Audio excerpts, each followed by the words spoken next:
ប្រាសាទព្រៃក្មេងប្រាសាទព្រៃក្មេងមានទីតាំងស្ថិតនៅក្នុងភូមិព្រៃក្មេងឃុំខ្នាតស្រុកពួកខេត្តសៀមរាបប្រាសាទនេះត្រូវបានកសាងឡើងនៅចុងសតវត្សទី7ក្នុងរជ្ជកាលព្រះបាទជ័យវរ្ម័នទី1ប្រាសាទព្រៃក្មេងកសាងឡើងនៅក្នុងសម័យចេនឡានាសតវត្សទី7ដោយព្រះបាទ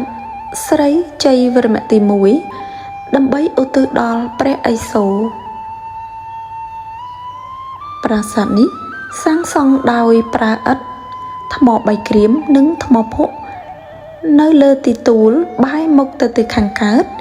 និងមានស្នាមភ្លុះព័ទ្ធជុំវិញ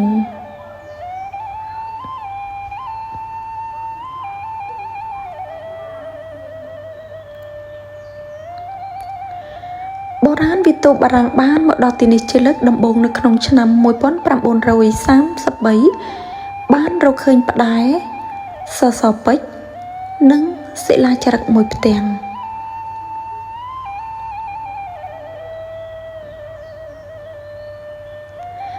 ផ្តែរនិងសិលាចារឹករួមទាំងសសរពេជ្រប្រាសាទព្រៃក្មេងត្រូវបានរក្សាទុកចំណែកសិលាចារឹកដែលរកឃើញត្រូវបានចុះលេខសម្គាល់ហើយរក្សាទុកដូចគ្នា